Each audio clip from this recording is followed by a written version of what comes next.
안녕하세요. 건강플러스 정세윤입니다. 키는 일정 나이가 되면 성장이 멈춰지기 마련이죠. 개개인마다 성장 속도도 다르고 성장에 영향을 미치는 요인들도 많아서 키에 관한 궁금증을 가지고 계신 분들이 많을 겁니다. 자, 오늘은 청소년기의 키 성장과 관련된 내용들을 알아볼 텐데요. 성조숙증이나 체형 불정렬과 같은 성장 방해 요인에 대해서도 함께 알아보도록 하겠습니다. 자, 오늘 도움 말씀에 김성훈 원장님 함께 하셨습니다. 원장님 안녕하세요. 네, 감사합니다. 원장님 반갑습니다. 오늘은 또 키 성장에 관해서 알려주신다고 하셨는데요. 네, 맞습니다. 자, 청소년들의 평균 키가 해마다 뭐 국가별로, 지역별로 다 다를 거라고 생각이 됩니다. 요즘 청소년들의 평균 키 어느 정도라고 생각하면 될까요? 예, 지금 이제 고등학교 학생들 예로 들어보면은 고3 남학생의 경우는 평균 키가 173에서 14 정도. 네. 여학생들의 경우는 161에서 162 정도인데요. 이것은 부모님 세대보다는 3, 4cm. 그 다음에 할아버지 세대보다는 7, 8cm가 큰 키죠. 네. 그래서 키는 자꾸 커가는데요. 예, 우리가 성장 치료니까 그러면 성장하는 아이들이 어떤 경우에 치료해야 될 것인가가 중요할 것 같아요. 그래서 네. 이제 보면은 키는 이제 우리가 저신장, 그 다음에 뭐 경계신장, 평균신장 이렇게 나누거든요. 근데 키가 3% 이내, 즉 100명 중에 세 번째 이내인 경우를 저신장이라고 합니다. 네. 요즘 30명 반으로 보면은 1, 2번째 키가 해당이 되고요. 그 다음에 경계신장은 100명 중에 25번째 이하. 이게 학교에서 보면은 6, 7번째 정도 이하인 경우가 경계신장입니다. 그래서 이런 경우에 그 부모님들이 관심을 아주 가져줘야 되고요. 얘들이 평균 5cm 자라거든요. 네. 근데 4cm 이하로 자라는 애들이 있어요. 그럼 결국 누적이 돼서 키가 작아지거든요. 이런 경우도 있고, 키가 또 하나는 한두 살 어린 동생보다 키가 작은 경우가 있어요. 이런 경우도 성장치료의 대상이 됩니다. 그 다음에 매년 5cm 이상 잘 자라다가 갑자기 2, 30밖에 안 자라요. 그런 경우도 우리 성장치료에 관심을 가져야 되고요. 그 다음에 2차 성징이라고 있어요. 그것이 사춘기 증상이 또래보다 빨리 오는 애들이 있어요. 그런 경우에도 우리가 체크를 해봐야 되고요. 그 다음에 키 때문에 애가 항상 자신감이 없고 그냥 위축되어 있어요. 네. 이런 경우도 우리가 관심 가져줘야 되는데요. 우리가 평균신장 하잖아요. 100명을 세워놨을 때 그 중심선이 평균신장이고 앞에 작은 애들이 50명, 큰 애들이 50명 있다. 자, 이렇게 이해하면 되겠습니다. 네. 원장님께서 방금 말씀해 주셨지만요. 키가 요즘은 다들 크다고는 하지만 또 작은 친구들도 분명히 존재하거든요. 키가 큰 친구와 작은 친구 굉장히 키 양극화가 심화되고 있는 것 같은데 이런 양극화 현상은 왜 발생하는 걸까요? 그렇죠. 요즘 아이들 키가 참 많이 커요. 뭐 TV 보면 아주 180 넘는 애들이 혼자 애들이 많죠. 네. 근데 또 반에서 키가 작은 애들도 상당히 많은 것도 현실입니다. 그래서 이는 청소년들이 키가 누구나 지금 현재 우리나라가 부모님 세대보다 할아버지보다 커가고 있는데 이것이 큰 사람은 크고 작은 사람은 작은 이유가 바로 이 키도 빈익빈 부익부 현상이 있다는 거죠. 그래서 네. 주로 후성적인 요인인데요. 얘들이 나쁜 식습관, 나쁜 생활습관, 나쁜 환경들이죠. 그런 것들에 노출되어 있으면 애들이 안 크는 거죠. 그래서 성장 호르몬이 한참 분비되는 시간에 잠을 안 자고 뭐 한두 시에 늦게 잔다든가 또 늦게 뭐 TV를 본다든가 뭐 오락을 한다든가 컴퓨터 게임 한다든가 이래서 야간 활동이 많아지니까 성장 호르몬이 분비돼야 할 시간에 분비가 안 되는 거죠. 네. 그럼 그것이 키를 크게 하는 작용을 하는데 안 되는 것이죠. 바로 이것이 문제고요. 또 영양소가 있어요. 좋은 음식을 먹어야 되는데 이런 애들이 칼로리만 넣고 영양분 없는 인스턴트 식품이나 패스트푸드 이런 것만 먹기 때문에 얘들이 키가 자랄 수 없는 환경입니다. 네. 자, 키가 환경적 요인에서 결정될 수도 있지만 키가 또 유전적인 요인에 의해서 결정된다. 이렇게 생각하시는 분들도 많습니다. 이런 부분은 어떻게 얘기를 해야 될까요? 물고기 송어 아시죠? 네. 송어, 우리가 산천어라고 이야기해요. 아니 그 송어는 강에서 알을 낳아서 바다로 가서 다시 강으로 또 자기가 태어난 강으로 가서 또 알을 낳고 하는 강해양 물고기예요. 그래서 송어를 바다로 간 친구들은 그 크기가 막 7, 80cm 이상, 1m까지도 큽니다. 네. 그런데 강에서 자라는, 계곡에 자라는 송어들은 20, 30cm밖에 안 돼요. 바로 이것이, 그 어떤 환경에 의해서, 후성적인 요인에 의해서 어떤 성장 억제 호르몬, 성장 촉진 호르몬에 의해서 이 아들의 크기가 결정된다는 거죠. 네. 그래서 이제 꼭 유전자 결정은 아니다는 것이죠. 그 코이의 법칙이라고 들어보셨죠? 네. 이 비단잉어가 그 작은 어항에서 자라면은 네. 뭐 7, 8cm. 그다음에 커다란 수족관이나 연못에서 자라면 15에서 25cm까지 큽니다. 근데 야가 강이라든가 자연 환경에 방류되면은 120cm까지 자랍니다. 그래서 이 수족관에서 또 어항에 자란 경우는 그 환경에 맞춰서 크면 안 되니까 성장 억제 호르몬이 나옵니다. 그다음에 강에 자라면 그 환경이 크기 때문에 네. 성장 촉진 호르몬이 나오죠. 그래서 120cm까지 자라는 거죠. 이걸 바로 우리가 코이의 법칙이라고 하는데요. 사실 우리 몸에도 그 뇌에 이 뇌하수체는 그냥 호르몬이 만드는 공장일 뿐이고 사실은 시상하부라는 것이 있습니다. 이 부분이 이 외부 환경 대뇌하고 시상과 모든 것이 연결하면서 여기서 결정을 해요. 내 몸을 키울 것인가 안 키울 것인가. 네. 그래서 이 시상하부가 여기서 성장 억제 호르몬을 보낼 것인가 성장 촉진 호르몬을 뇌하수체에서 명령할 것인가 이렇게 결정을 합니다. 그래서 환경과 관계되는 이런 것들이 많이 있고요. 그래서 성장 촉진 호르몬과 억제 호르몬은 요 이제 유전자 결정론과 후성 유전하고 관계되는 것들이에요. 그래서 네. 사실은 우리가 뭘 먹느냐, 어떤 환경에 있느냐, 또 어떤 그 수면을 취하느냐 그런 것들에 따라서 어떤 그 키 차이가 많이 난다. 이런 것들이 지금 후성 유전인데 실험용 쥐가 있거든요. 네. 실험용 쥐를 똑같은 쥐인데 임신을 시켜서 한쪽 엄마한테는 뭐 여러 가지 좋은 영양분을 먹이고 한쪽은 일반 사료를 먹였단 말이죠. 그랬을 때 그 태어난 쥐가 마치 그 다른 종처럼 네. 변화해서 다른 종처럼 이렇게 변화된다는 그 실증 연구 결과도 있고요. 그래서 제가 그 일란성 쌍둥이에 대한 이야기들은 말씀을 많이 드렸던 것 같아요. 이렇게 좋은 환경과 나쁜 환경에서 애들이 자랐을 때 네. 기차가 난다. 자, 그런 말씀을 드렸고 비근한 뇌로 똑같은 우리 한국 사람, 북한 사람이 있고 남한 사람이 있는데 원래 북한 사람이 더 키가 큰 유전을 갖고 있는데 요즘 보면은 북한 청소년들이 우리나라 청소년보다 7, 8cm가 작아요. 네. 환경적인 요인이 그렇죠. 크게 작용한다는 환경과 거고요. 그런 것들이 많이 된다는 것이죠. 그래서 우리가 이런 상황에서 내가 부모가 작으니까 나는 작을 수밖에 없다. 그런 생각은 그런 이미지는 깨야 된다는 것이죠. 자, 그렇다면 의학적으로 좀 문제가 되는 너무 키가 작은 경우, 저신장의 경우에는 어떤 경우들이 있을까요? 그렇죠. 이제 한 뭐 10가지 정도로 우리가 분류할 수 있는데요. 우리가 내분비 장애 염색체 이상이 있을 수 있어요. 네. 이런 경우는 아이들이 유치원 가기 전에 어떤 다른 질환들이 생깁니다. 그래서 대부분 엄마들이 말하는 저신장인 경우는 이런 경우는 100,000명 중에 한 4-5명 네. 정도일 뿐이고요. 대부분이 어떤 그 소화흡수 장애, 어떤 그 한방에서는 소음인이라고 그러는데 애들이 입이 짧은 애들이 있죠. 뭐가 들어가야 키가 클 텐데 잘 안 먹는 애들이 있어요. 그다음에 뭐 엄마의 어떤 그런 그 관심이 지나치다 보니까 그 먹는 거에 대한 어떤 그런 그 보상 심리도 많이 있어서 상당히 애들이 식습관이 안 좋아진 애들이 있고요. 네. 단 것만 찾고 맞는 그 달달한 것만 찾는 애들이 있습니다. 그다음에 면역력 저하가 있는데요. 감기 한 번 앓으면은 한 보름 정도 성장이 정체가 됩니다. 네. 그래서 이렇게 면역력이 떨어지는 경우, 그다음에 그 필요 없는 곳에 성장 에너지를 낭비하게 되잖아요. 그 면역력 병이 생기면은 그런 경우도 있고요. 수면 장애가 있어요. 요즘 이제 아이들이 옛날 같으면 상당히 일찍 자야 되는데 네. 어떤 그런 사회적인 환경 때문에 수면 시간이 너무 늦어지고 있습니다. 요즘 이것이 상당히 문제라고 생각되고 있고요. 그다음에 이제 운동 부족이죠. 아이들이 벌써부터 막 가방 짊어지고 운동을 하지 않고 맨날 이렇게 학원에서 나쁜 자세로 공부하고 있고 그런 것들이 많이 있어 보입니다.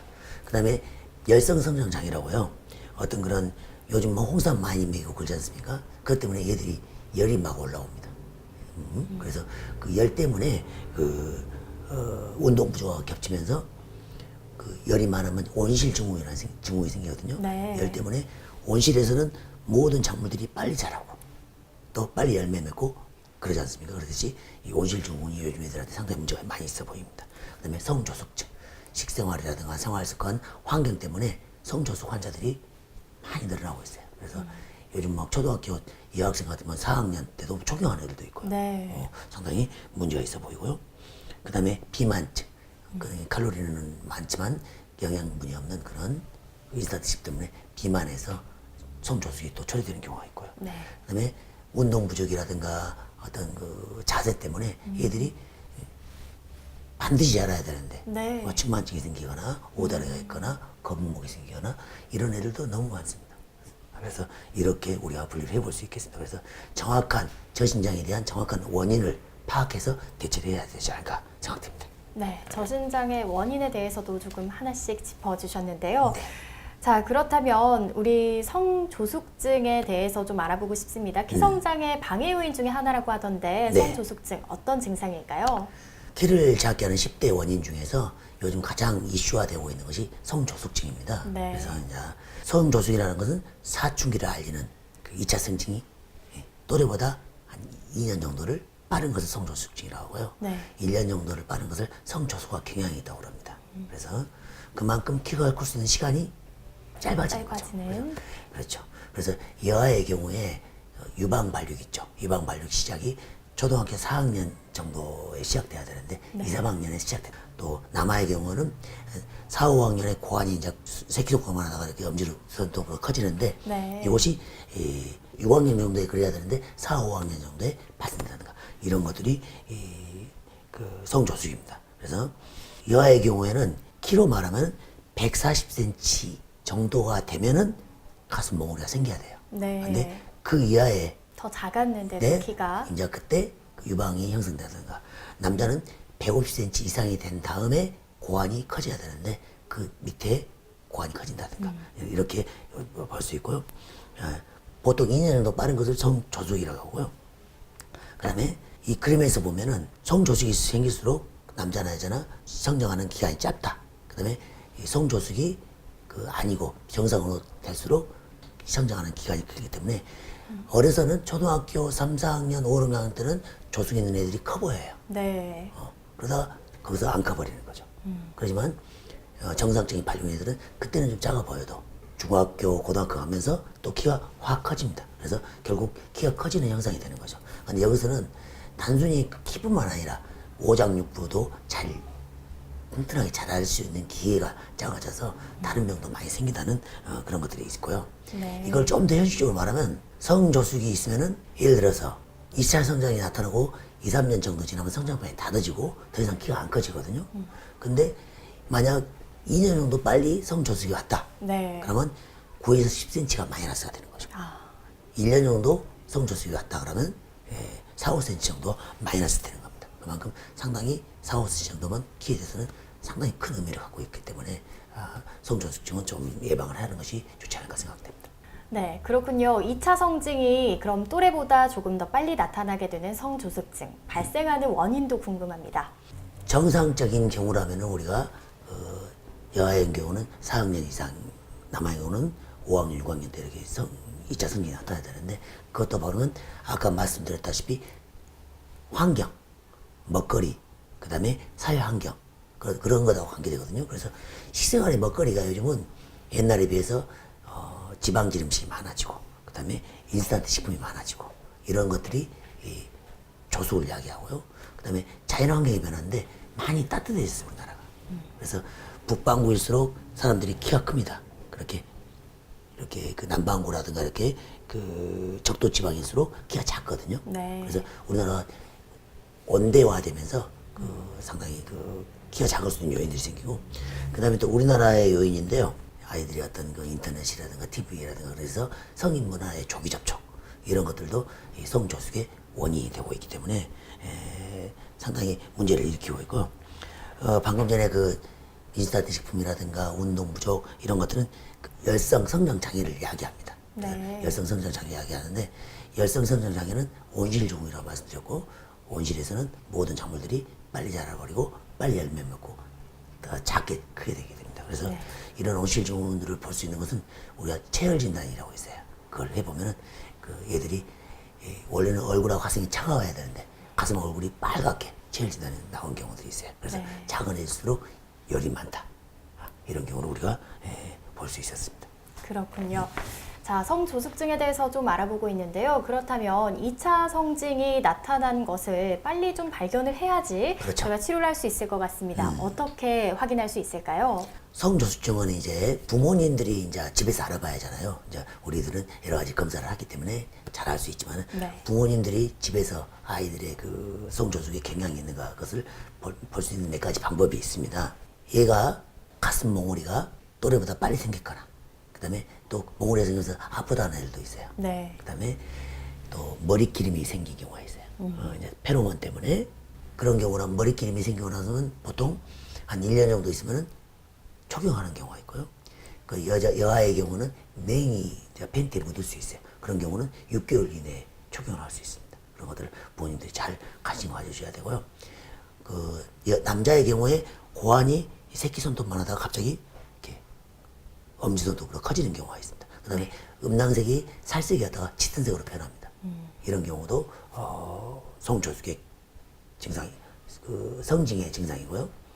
피부에 기름기가 많이 생긴 애들이 있어요. 네. 자, 이렇게 이런 경우도 있고 여드름이 생긴다든가 사춘적인 감성, 예민해지고 뭐 갑자기 미모에 관심을 얼굴에 가지고 간다든가 이런 것도 있을 수 있고, 그다음에 열이 많은 경우, 그다음에 또 우리가 보면 비만인 경우, 그다음에 부모는 키가 작아 보이는데 애들이 상당히 커 있는 느낌 들어요.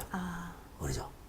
그런 경우에 어떤 그 성조숙으로 인해서 또래보다 크지 않은가라는 체크를 해봐야 됩니다. 그다음에 저체중으로 태어난 애들이 있어요. 2.5kg 이하로 태어난 애들이 조금 조숙하는 경향이 있거든요. 그것도 네. 관리를 해줘야 되고요. 치아하고도 성장도 관계가 아주 깊어요. 그렇군요. 그래서 유치가 빠지고 영구치가 나오는 것들이 또래보다 빠르다.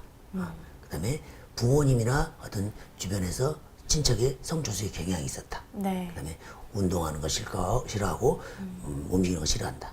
패스트푸드만 좋아하고 인스턴트 식품을 즐긴다. 이런 경우도 우리가 그 성조숙과 관계될 수 있기 때문에 잘 관리해줘야 되고, 그래서 이제 주위에서 부모님들이 그래요. 내 아이는 아직 어리니까 네. 때가 되면 크겠지. 뭐 혹 어떤 엄마들은 나는 고등학교에서 컸어야, 아빠는 군대 가서 커왔어. 네. 이렇게 생각해서 아이들의 어떤 그런 성장에 대한 관심이 없는 것은 상당히 위험할 수 있어요.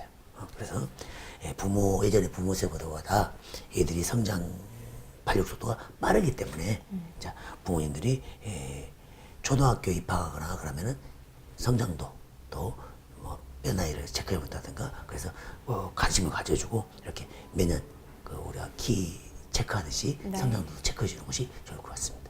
자, 이번에는 좀 다른 부분에 대해서 여쭤보고 싶어요. 우리가 또래보다 큰 아이들이 두 부류가 있잖아요. 좀 키가 위쪽으로 큰 친구들이 있고 옆으로 살이 찌는 친구들이 있습니다. 네, 네. 살이 또 나중에는 키로 간다 이런 얘기도 있던데 이 말은 맞는 말인지도 궁금하거든요. 그러죠. 이제 급성장기가 되면서 살이 쭉 빠지면서 키가 확 커지는 애들이 있어요. 네. 근데 살이 너무 많이 쪘다면 오히려 손해입니다.